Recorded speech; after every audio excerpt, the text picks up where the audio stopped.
Hello everyone, just wanted to hop on this video real quickly to talk about a very important topic when it comes to Amazon FBA that I think is really important. And this is something you kind of want to consider before you kind of get into Amazon FBA. Now, you can adjust later on and but it's kind of your overall mission with Amazon FBA, the way you want to approach Amazon FBA, the way you want to do business as an FBA seller. Okay, so I kind of separated this into 3 ways, so the different ways to sell on Amazon, or I don't know what I'm going to call this video, maybe like what price point should you sell at as an Amazon FBA seller, but that's what I'm going to be talking about. I'm going to be talking about price points, what type of products, and what are you kind of after. So pretty much whatever category you're in, whatever products you're in, for the most part, you're going to be selling the same priced products, right? Now, obviously, you might have like $30 products, you might have $10 products, you might have like $8 products, right? But for the most part, your products, or the majority of your products, are going to be around the same price. You're going to be using a certain strategy or a certain way you like to do Amazon. So I'm going to be talking about, I divided them into 3 ways. Obviously, they're different price points, but I divided them into 3 ways just for the sake of this video, for the sake of this example. And I want to explain each one and what each price point, the pros and cons of selling at that price point or whatever, right? So obviously the first option is to go for cheap products. So cheap products are anywhere from $10 to $20 products. It could be a lower end product, like whatever, like an $8 to $20 product. But typically you'll be making $3 to $6 profit a unit. Now this is after ad spend. Like this is take home profit after paid for the product, paid for shipping, paid for ads, paid for everything. This is take home profit, an estimate of $3 to $6. Now for the profits, I estimated all these price points at 30% profit, which is typical for Amazon FBA sellers to be operating at a 30% profit. But I'm going to be talking about the pros and cons. So first thing, now this is something I encounter a lot because I personally use this first strategy. I focus on lower end products, like this $10 to $20 products. The issue I find the most with this is that it can get tight, right? Like I can lose money much easier than someone else selling a $30 or $40 or $50 product, right? I can lose money much quicker. It doesn't take much. Like if I'm selling a $10 product and I'm at a $3 profit margin, like maybe it'll be like whatever at 4 or 5. And like if I have bad PPC, like in the beginning when I'm starting out and I haven't tuned it and it takes me a while to optimize it, right?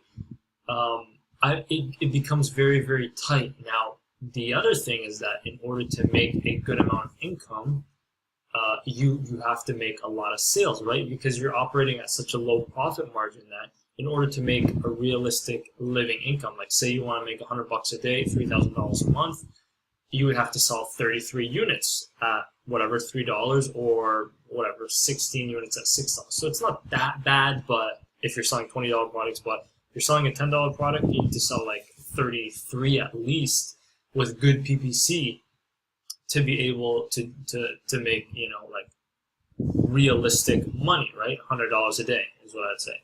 Now, pros, you can start these products for cheap, right? Typically, these products are anywhere from, say, $1 to like, say, $4 to start per unit, right? So it'll take you a smaller startup capital to start a product, to test a product.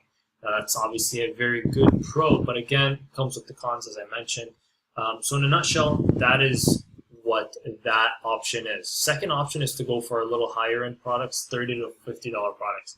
Now, obviously, the biggest con is that it'll cost you more. And it's not the biggest con because obviously the more expensive ones will cost you more. But this one, typically, you can't, it'll be harder to test because you'll need much more money to test the market to see if it sells well, right? Like, say you want to test the market and whatever, say 200 units you want to buy. 200 units, if you're going to buy the product for anywhere from $10 to $20, like that's a $2 to $5,000 order. So it can add up really quickly, only for a test order, right? Like if this sells well, you're going to be putting like 7, 8, 10K orders for the product, right? If you want to buy like 400, 500 units. So that's the kind of downside. The cash flow is going to be really tight. You're going to need a lot of money to upkeep, but at the same time, you can get like a $10 to $17 profit margin. $17 on the high end for a $50 product. You could be operating at a higher price point, but typically these products you won't be selling like whatever 50 a day or something like that. If you are, you got a gold mine, and which is awesome, right? But typically these kind of products you won't get like 50, 60, 80 sales a day of. But for sure, there's pros and cons. So again, $10 to $17 products, which means you can make more money quicker. So if you want to make $100 a day, that's anywhere from 5 to 10 sales, like, or whatever, 6 to 10 sales a day to make $100 a month. So it doesn't take much, but again, it does take much more starting capital. Okay. The last group is what I would say products that are above $100. Now, again, the same con goes for this, is that it's going to cost you much more to start. $100 product typically means quality, typically means bigger. It doesn't necessarily have to be a big product, but typically means a quality product. Typically means whatever. Say it's going to cost you $30 a product. So again, if you're going to get 200 products, 200 units, like a $6,000 order just for a test order, things go well, you know, much higher. But the biggest con with this, with selling these higher priced products, is that you are no longer in the kind of what I like to call impulsive buy category, right?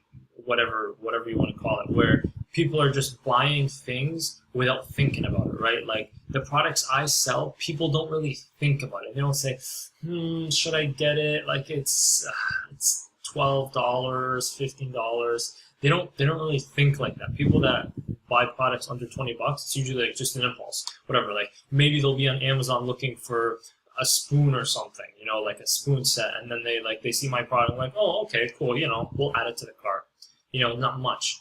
When you're selling a $100 product or $100 and above, you run into that issue where people, they gotta think about it. They gotta like sit down. They gotta consider. You gotta be on point. Like everything has to be your images, your bullet points, your descriptions. You have to sell them hard, right? It's a much harder sell to sell, you know, a $100, $200, $300 product than to sell a $20, $30 product, right?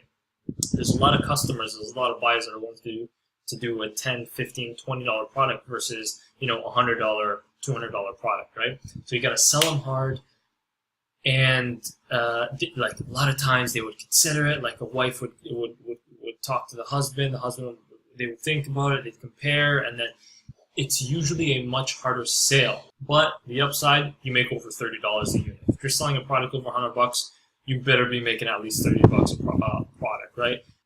So again, you would only need like 3 sales a day to make your $100 a day, $3,000 a month to kind of, you know, sufficient, good lifestyle kind of thing, you know, to replace your income, if you would say that. So that's pretty much it for this video, guys. I don't want to drag this one too long. I just wanted to hop on here real quick and talk about those 3 categories. Again, this is something you want to consider before you want to get into Amazon, but if you're already in it, just kind of consider these points. Again, you can have $100 products, you can have $10 products, you can have $30 products. It's not defined by, you know, what you currently have or your first product or your third product, but it's just something to consider, and it's more of a strategy to do, especially when you're going to start a lot of products. You want to have a strategy in place so that you can, you know, it's duplicatable. So with that being said, guys, I'm ending off the video. Thank you for watching. With that being said, I'm ending the video. Thank you for watching, and until next time, we'll see you tomorrow. Peace.